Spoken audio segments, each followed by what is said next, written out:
How do you feel this morning? You feel well? Feel good? Yeah. Yeah? Good. That is good to hear. But I would challenge you with this as we come in this morning to worship. It really doesn't matter how we feel. I read this quote this week, and I want to share it with you this morning. It says, our worship is not a response to how Jesus makes us feel. I like that. We come in sometimes and say, man, that was a good service. I feel good. But our worship is a response to Jesus' worth, regardless of how we feel. So as we come, our worship is a response to Jesus, not just coming expecting Jesus to make us feel good and walk away ready for another week, right? So I hope you feel well this morning, but in the end, that's not the most important thing. It says as we come and have an encounter with Jesus this morning, that's why we're here, right? To acknowledge his worth in our lives. Amen. So would you stand with us as we begin this morning?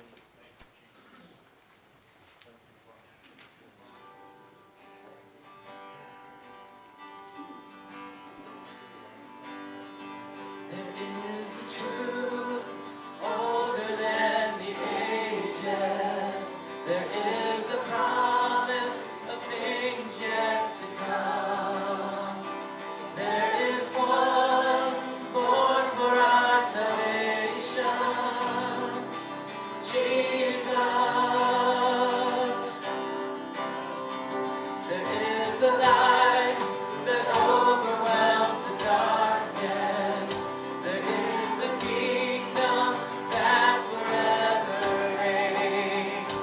There is freedom from the chains that bind us. Jesus,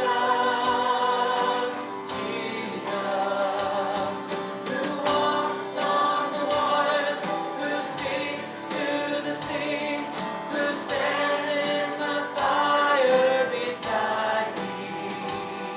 He roars like a lion, he bled as a lamb, he carries my healing in his hands.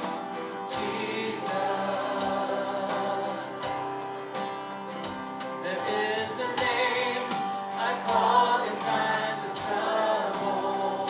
There is a song that comforts in the night. There is a voice that calms the storm that rages. He is Jesus,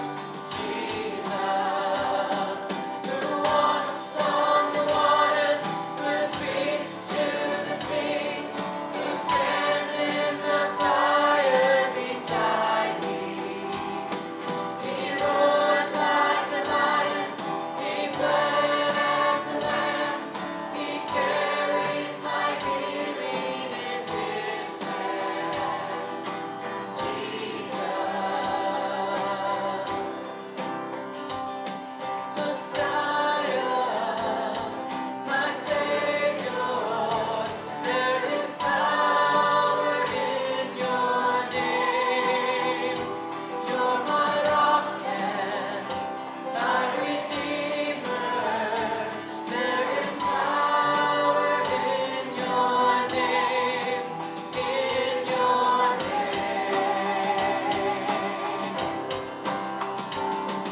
You walk on the waters, you speak to the sea, you stand in the fire beside me.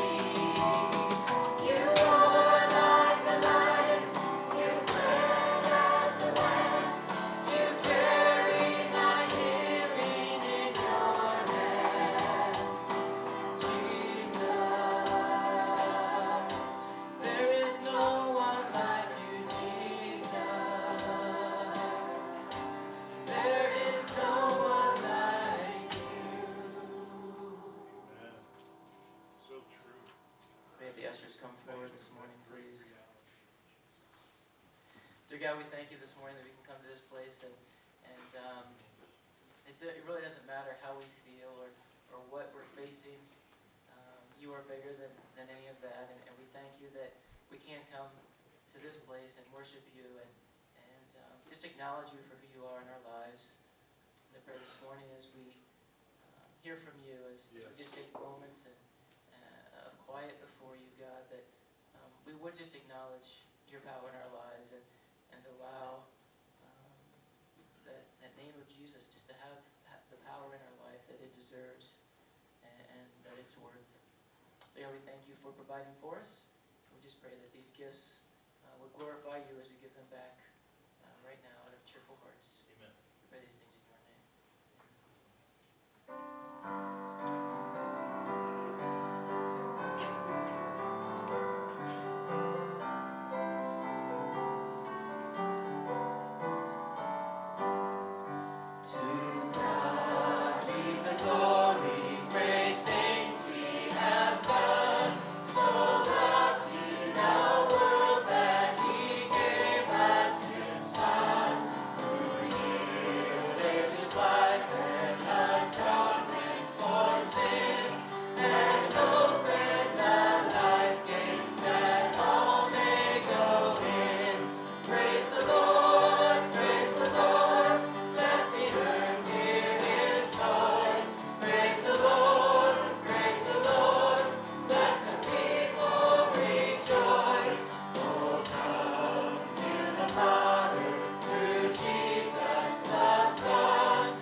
Kiddos, you can go ahead and head downstairs with Ms. Jill. The rest of you can have a seat. As you do so, if you take out your prayer sheets and take a look at that.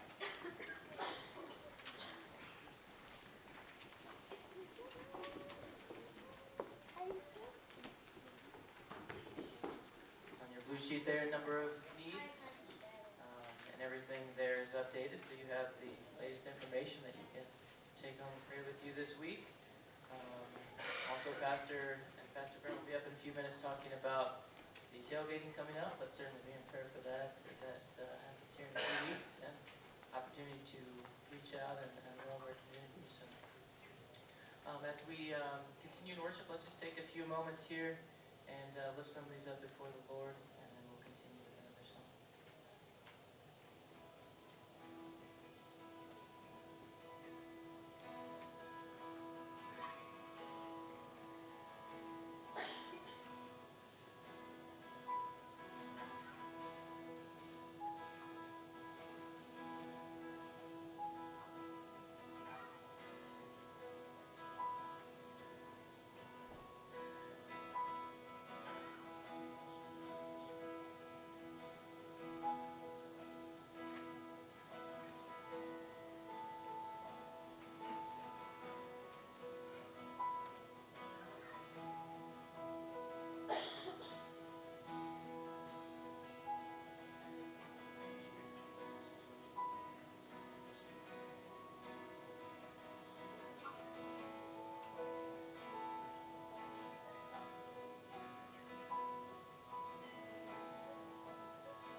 it's great to worship together this morning and to just sing his praises. And again, no matter how we feel, he is worthy. It's so true. If you would grab your bulletins, if you still have that in your hands, there's many things in there that I'd just like to draw your attention to. Of course, there's the welcome card or the information card if we need some information. That would be great. If you have prayer requests, he's like hiding behind me. I'm not ready for that yet. I've got other announcements. I know, we're not ready. Some people. Okay. Also in your bulletin is distractions upon distractions. I didn't even bring my bulletin up here. I hope I remember. Oh, there is a newsletter from Community Relief. We were trying to kind of put that ministry in front more often, and so just because you're on the church email list does not mean you are on the Community Relief email list. Okay, I want to make sure that's, apparently we can't steal your emails and just transfer from one list to the others. So we're trying to respect that. But if you would like to be part of that and get that newsletter on a monthly basis, talk to Matt, talk to myself, and we'll get you signed up for that, or email the church. We'll try to find a way to get that there, get the information before you, because there's new jobs that are being posted. If there's something you say, hey, I want to be helpful, I can do that part. We'd be glad to have more people involved with that. It's also in there is an update on our Sunday school ministry. If you've not been part of a class, this is a great time to get involved. Starting September 1st, the new classes are listed there for the adults. Many different things that are happening. The fireside room, it says to be determined, that has been determined. Bernie Horn and Jeremiah Wright are going to teach the book of Ephesians together, and so that is coming in the fireside room. It's a great chance to try out a different class. We have 4 different classes, so feel free to pop into one and just see. It's not like you have to stay in the same class all the time, and so this is a good time, especially at the beginning of school year, start a new habit to get back into Sunday school. I don't get the microphone very often, and so I thought I'd talk about the youth group for a little bit. And so if you see some happy teenagers every once in a while, it's because we've been eating ice cream every week together. And so, yes, we feed ice cream and we hang out together, but we also talk about God's Word. And in fact, this last week we went to Menchie's and talked about how people try to mix their own religion. And so we looked at God's Word as the truth. And then we stopped at Bath High School and spent some time in prayer for the upcoming school year. So there is seriousness happening. But you can ask them what the best ice cream place in town is, because we've gone to 7 or 8 over the past couple summers. And so it's been fun, and I think I've added a few pounds. But it's been a good time. And so those things are coming. That tour's coming to the end, and regular youth group is starting back up. We have Nerf War planned, and so I'm excited about that as we get things kicked off for the school year. But as Pastor was showing you, he's got the t-shirt on this morning. In a couple weeks, we are hosting another tailgate party for the Bath community. And this is a chance to get out into our community and let them know that we care. And I know that there are some Allen East graduates here that are disappointed and don't want to wear the We Love Bath. But they are playing Allen East that night, and so you can wear your Allen East stuff as well. But if you're going to come, we'd love to have you come. We need people that will just serve food. We're going to grill hot dogs. We're going to hand out popcorn and cookies, and there's going to be games set up just to hang out. And it's great to see the kids. We're going to put the little face tattoos or the temporary tattoos on, and it's a great time. And we need people just to come and help, hand out food. We need people that just like to talk to other people, because it's just a chance to build relationships, get to know people in our community, and see where God leads these conversations. And so if you are willing, we need people to sign up and come and help. We just have kind of a ballpark number how many will help us. You can actually pick up one of these t-shirts, and the best thing is you don't have to wash it. I mean, it's already been washed. You get to wear it, and you bring it back in, and we'll wash it and put it away for next year. And so those are available there in Sarah's office if you want to head back in the office. We can get your size for that night. But we want to just be loving our community, and this is a great opportunity to do that. We also are in need of some people who are willing to bake some cookies, and we're trying to make like 1,000 cookies. So they didn't want me to do it because they were afraid I was going to eat all the cookies. I mean, I volunteered. I said, I'll bake the cookies, but I ate too many. So those are many things that are coming up in our church. Hope you can get involved, and just excited about what God's doing here. So, Pastor. Very good. Thank you, Pastor Brent. We have a special guest with us this morning that's going